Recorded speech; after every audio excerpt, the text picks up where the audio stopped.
Hey there, Chris here from IELTSadvantage.com with another live lesson, and this lesson is all about how to find real IELTS practice tests. Every single day we get hundreds of emails and a lot of those emails are asking about this thing.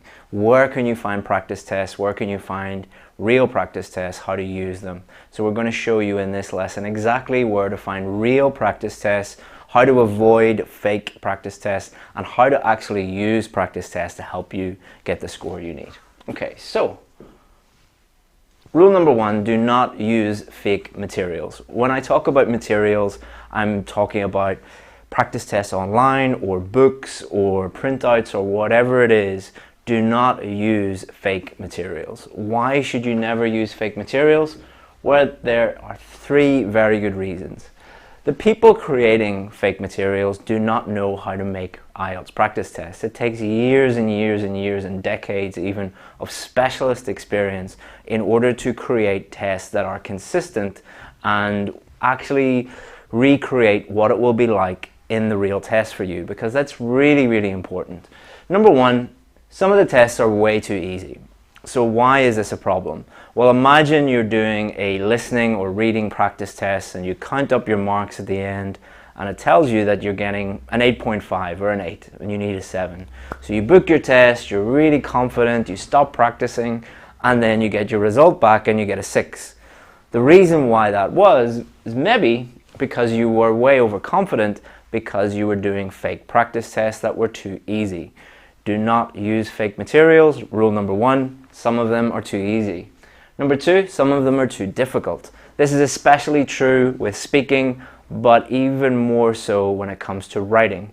One of the big complaints about IELTS writing is the questions are too difficult, especially Task 1 academic. You might look at one of the practice tests and you see a table and a graph and a pie chart and you're just like, I have no idea how to answer this. There's way too much information. Or you look at a Task 2 question and you're like, I have no idea how to answer this question. It's really complicated.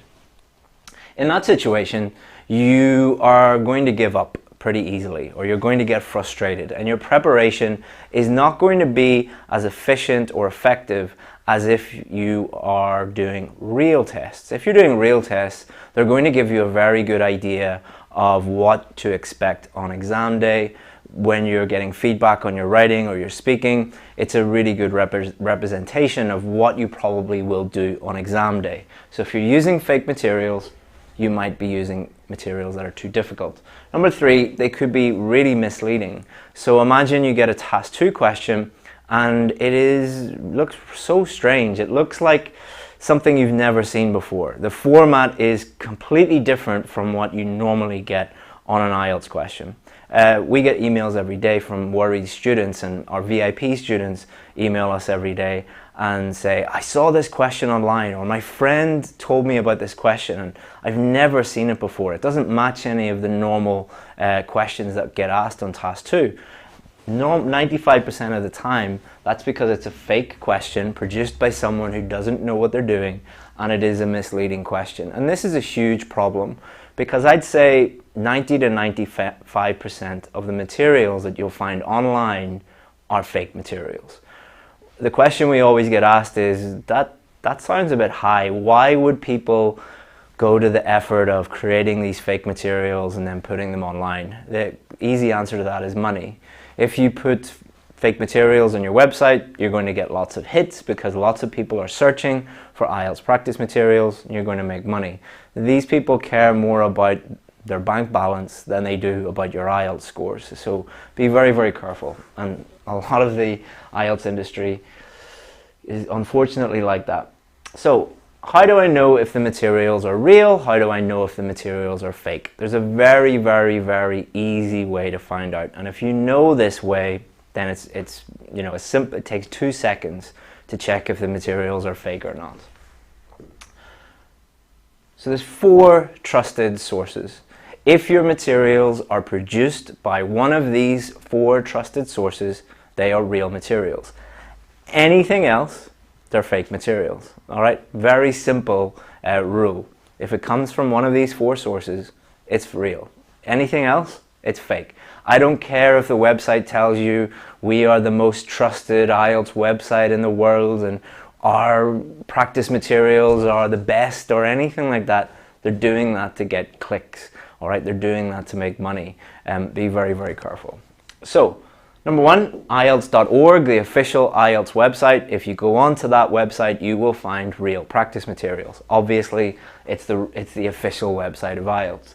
The British Council, if you go onto their website, you'll find free practice materials there. They also have some, I think when you sign up for the British Council, or when I used to work there, when you sign up, they give you a practice book or some practice materials that for free when you sign up. Well, not really for free. You've just given them $200 or $250, so kind of included in the fee price. Same with IDP. So if you're doing the test with IDP, they will give you practice materials that you can trust. Number four, the people that actually produce the materials are Cambridge English. Cambridge English, IDP, British Council, they're co-owners of IELTS. Those three own IELTS, and Cambridge English are the people that produce the tests. So anything you see on the Cambridge English website, practice tests, use those. Those are really, really good.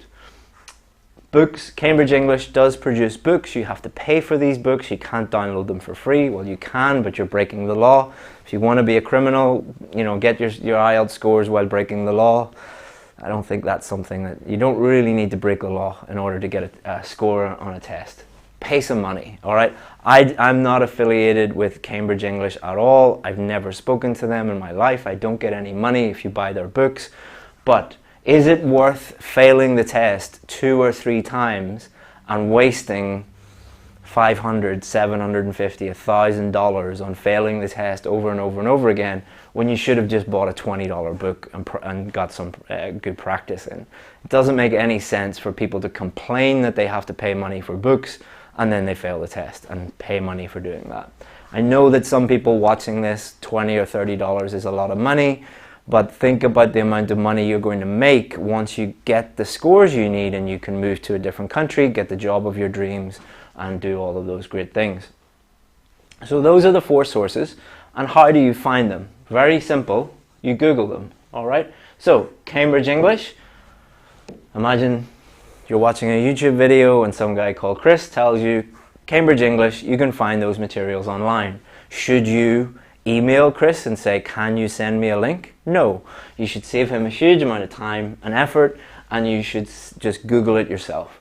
Cambridge English IELTS practice test, British Council IELTS practice test, IDP, whatever. And normally the first result that comes up, you'll be able to go there and just get all the practice materials you want. Doesn't need to be any more complicated than that. Everything is there for you. However, the warning, practice alone is not going to help you. I'll say that again. Practice alone is not going to help you. Often we will get students who join our VIP course and they might have failed 3 or 4 times, and we'll have a consultation with them and find out why they failed or why they think they failed. And they'll often say things like, I did the test over and over and over again. I practiced every single practice test under the sun, and I don't understand why I don't get higher scores because I did so much practice. Our response to them is normally, well, you're assuming that practice leads to improvement. A lot of people, a lot of teachers say practice makes perfect. It's not actually true in this context. You do need to practice, but it's just one small element. It's just one small part of your preparation. And there's a lot of more other important things that you need to add before you're able to improve. Let's look at those. Okay, so imagine, I'll do this again because I just did this on Facebook and I already had that. So let me do this again for you. Okay, so the first thing is you need to accept the fact that you have certain weaknesses, and there are certain things that are stopping you getting the score you need. And that could be 20 things, 30 things, I don't know, I haven't looked at your writing or listened to your speaking or worked with you in any way. But I can guarantee that if you're watching this video, there are certain things that you are doing that will stop you getting the score you need. Let's think of one, for example. Let's imagine I look at your writing. Imagine you show me your writing and I have a look at it and I say, well, you know, everything's pretty good, but you really do need to work on paraphrasing. Would I tell you to just go and practice paraphrasing as much as possible? No, that would be completely useless. What you need to do first is you need to learn how to paraphrase. So on our VIP course, when we identify this for people, what we do is we identify their weaknesses and then show them exactly what to do. So you need to learn what to do first. Then practice.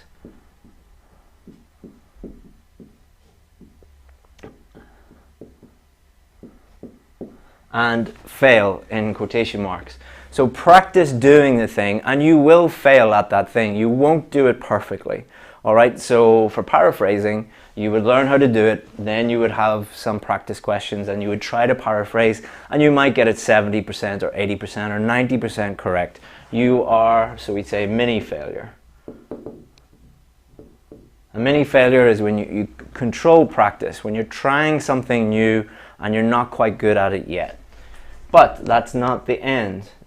Then you need feedback. Alright? Imagine learning how to drive without a driving instructor. Would you be able to pass the driving test by just driving a car around a racetrack over and over and over and over again? No, because you would pick up really bad habits, you'd be doing a few things wrong. It doesn't matter how much you practice.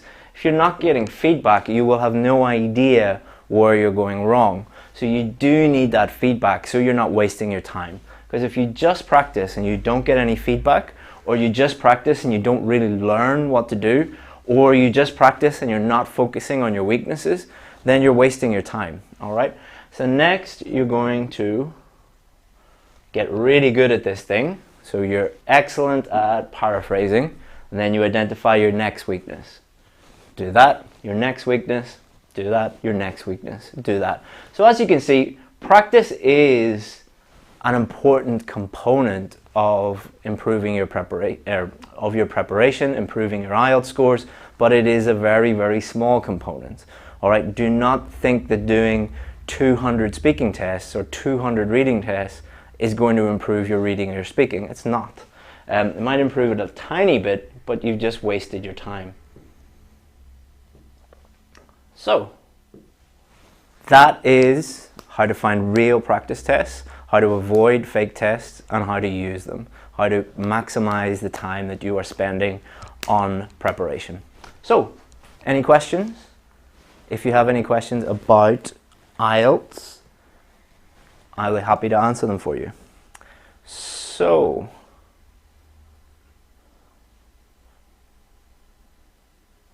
how to find fake material? Why would you want to find fake material? That's weird. Looking gorgeous today, sir. Thank you so much. I work very hard on my looks. I haven't left the mirror all morning. So, please tell us some reading tips. Okay, so if you... Where did I put the... It's in my pocket. All right, cool. Let me put this here. It's magnetic. Oh. Sorry, Justin, your phone. Get accompanying one for you. All right, so what you want to do is in Google,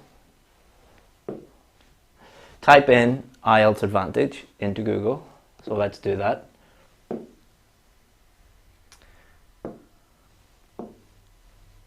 Okay. There's no way to delete it quickly. X? Yeah. Oh. Thank you very much, Ruth. I have 2 assistants now. That I'm so useless that I need 2. You know. Okay, so if we type in IELTS Advantage,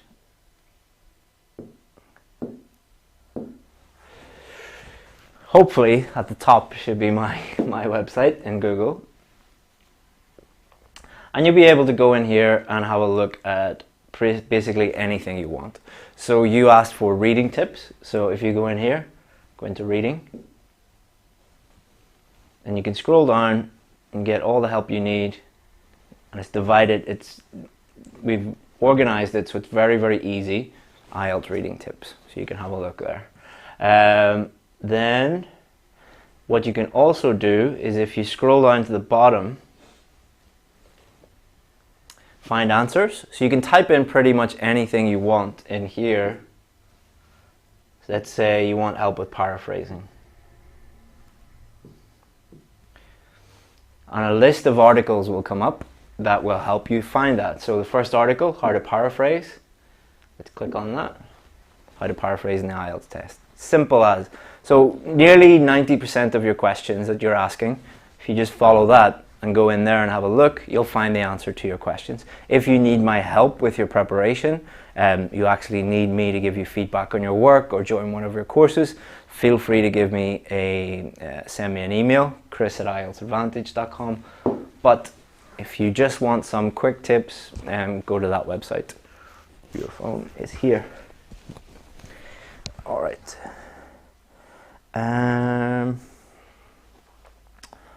Hello, I'm preparing for my IELTS exam, which is on the 29th of September, and I'm super nervous. Good. You should be nervous. All right. Nervous is good because it means that you're actually going to do something.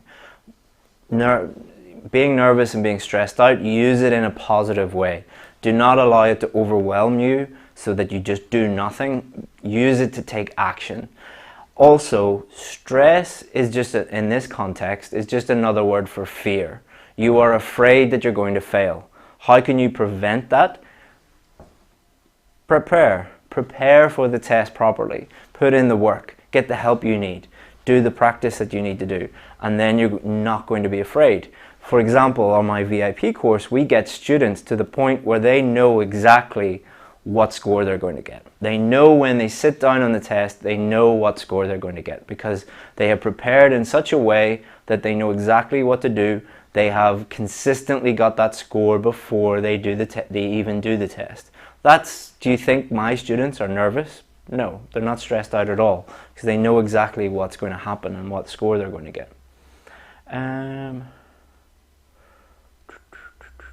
I got 7 by just following your free material. From Sukinder. Well done. Best of luck in your future. Can you suggest any good book for IELTS?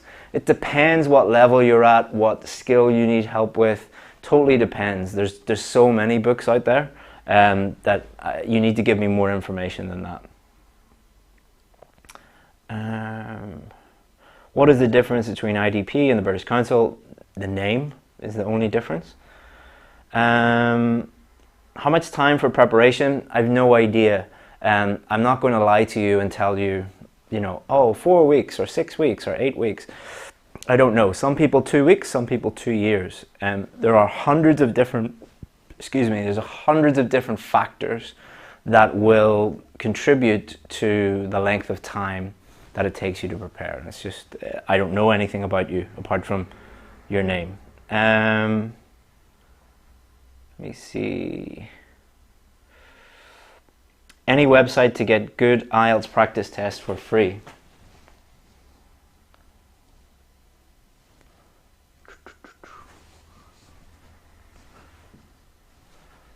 Yeah, those 4.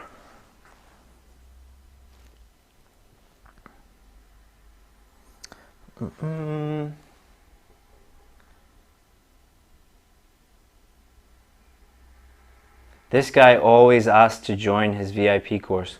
Not one single minute did I say join my VIP course in this video. But thanks for bringing it up. I have a VIP course if you're interested. Let me see.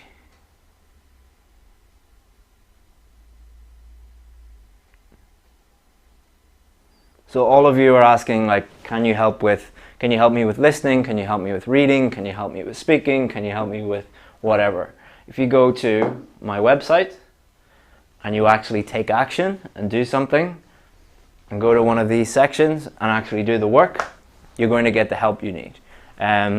Don't go onto YouTube and just ask lots of questions. Actually take action, do something, and then you're going to improve.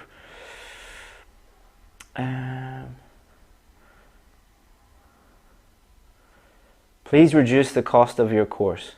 If you can reduce the cost of my rent and the salaries of the people that work for me and my mortgage and how much food costs here, then I'll gladly reduce the price of my course. I cannot give my courses away for less than it costs me to produce them and to provide them. That's just a fact.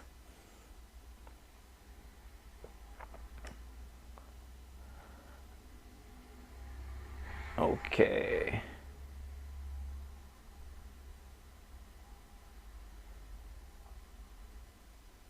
Okay, so everyone's just asking the same questions over and over and over again.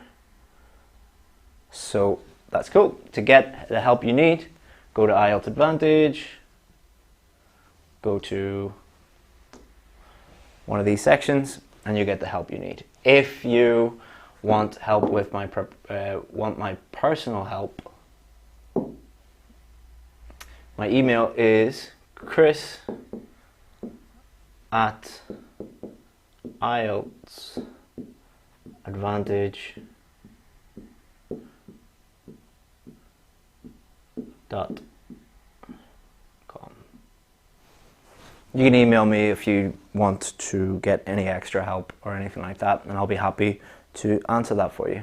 Thank you very much, guys. It was a pleasure teaching you. That's how to find real materials, and that's how to get to avoid fake materials and use those. The key is take action. Actually do it. Actually get feedback on your work. Learn what to do, and you will improve. Thank you very much. If you've enjoyed this video, we will be making a lot more videos now that we're in our new studio. So don't forget to subscribe. Hit that subscribe button, and then you'll get updates when we make more videos. Thank you very much, and if you need anything, send me an email. I'll be happy to help you out. Thanks very much, guys. Bye-bye.